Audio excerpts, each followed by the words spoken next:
La dipendenza dall'alcol chiaramente è molto diversa da uscire e bere un bicchiere con gli amici. Qual è il momento in cui ci si rende conto che il comportamento diventa disfunzionale? Perché non sono mai uscita, non andavo mai al bar a bere, io bevevo sempre a casa da sola. Io il mattino mi alzavo, il primo pensiero che avevo era quello di andare al supermercato a prendere il vino e quindi logicamente poi me lo bevevo a casa da sola, quindi non avevo neanche più amicizie, diciamo, cioè non le cercavo neanche più, però andare al bar eccetera non l'ho mai fatto, mai. Era tutta una cosa mia e la facevo tra le mura di casa praticamente. A casa si beve di nascosto. Esatto, io bevevo di nascosto perché nascondevo le bottiglie. Dopo, col tempo, si sono anche accorti dove le mettevo, che in effetti li compravo, eccetera. Quindi anche davanti a quello io comunque negavo, non era vero per me, insomma, per me loro non capivano niente, insomma. Nel bicchiere ci si va a rifugiare. Esatto. Lei si è mai chiesta ad un certo punto che cosa l'abbia portata a fuggire e a rifugiarsi appunto in una dipendenza? No, perché anche i medici, non c'è mai un perché, possono essere anche tante concomitanze, diciamo. Io non lo so, io al mattino bevevo per affrontare la giornata, perché magari dovevo fare i mestieri a casa, avevo degli impegni, eccetera. Quindi quello mi aiutava, secondo me, invece quello poi ti stendeva, perché poi a una certa ora eri capo. Qual è stato il momento in cui ha detto qua bisogna chiedere aiuto? Quando mio figlio e mio marito mi hanno messo davanti il discorso che non si poteva più andare avanti in questa maniera e con quello ci ho pensato, eccetera, e quindi ho accettato di parlare con Augusta ma è stato bellissimo perché frequentare il club appunto con delle persone che hanno il tuo stesso problema, io già l'ho cominciato a vedere su ad Auronzo e mi piacevano anche le riunioni che facevamo perché ognuno ha il suo problema a modo suo, quindi magari una cosa che hai fatto tu eccetera può aiutare me, cioè il parlarsi è essenziale. Beh, come si dice sempre, è cambiata dal giorno alla notte, come si dice quando cambiano le cose in positivo.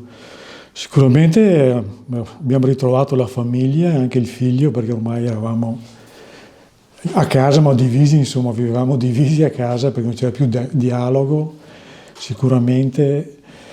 E da quando è uscita siamo riusciti a riprendere la vita che avevamo perso prima, insomma. Infatti adesso la viviamo a 360 gradi tutto il giorno assieme, visto che un paio d'anni che sono in pensione anch'io, allora la viviamo meglio sicuramente, perché ero un po' preoccupato.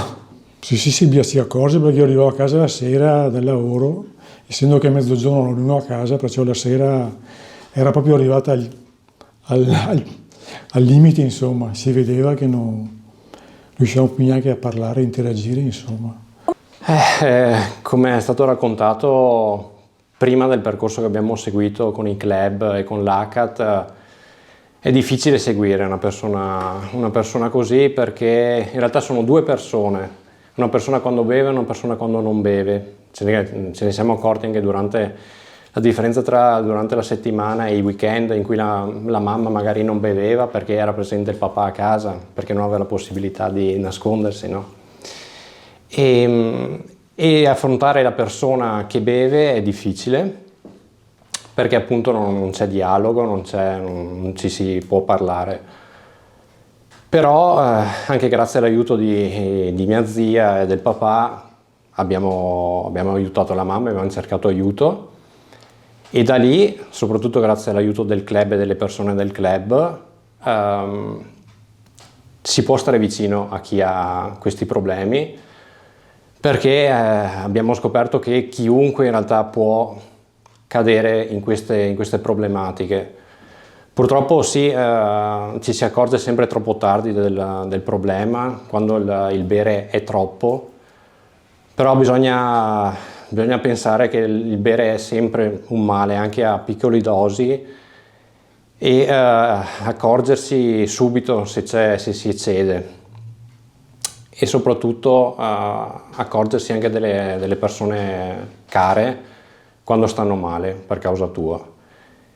E lì, sì, lì è tutto, la famiglia è tutto, anche nel club, perché appunto noi frequentiamo assieme il club, e quello è fondamentale, avere qualcuno vicino che ti sappia ascoltare è fondamentale. E avere riavuto indietro la mamma, perché avendo il problema da 20 anni, io praticamente non l'ho mai vissuta la vera mamma, diciamo. E quindi in questi 4 anni sto cercando di godermela meglio, e ringraziando sempre tutte le persone che ci hanno aiutato, e questo ci sprona ad andare avanti, e anche nel caso in cui ci siano state delle ricadute o delle future ricadute, perché non si può mai sapere nella vita cosa può succedere, però sappiamo che abbiamo un paracadute di sicurezza che ci può sempre aiutare. Cosa direbbe a una persona che in questo momento vive la difficoltà che lei ha vissuto e che magari non trova quella spinta per chiedere aiuto? Beh, innanzitutto che ammetta di avere il problema e farsi aiutare è essenziale. E non c'è niente da vergognarsi? No, esatto, niente, perché non è una malattia, però è uno stile di vita che bisogna cambiare, quindi non c'è altro da fare. E comunque vergognarsi mai, perché io sì, mi vergognavo per andare su a Auronzo, però mi sono accorta subito che invece non c'è niente da vergognarsi, perché è un problema che bisogna affrontare serenamente e consapevolmente.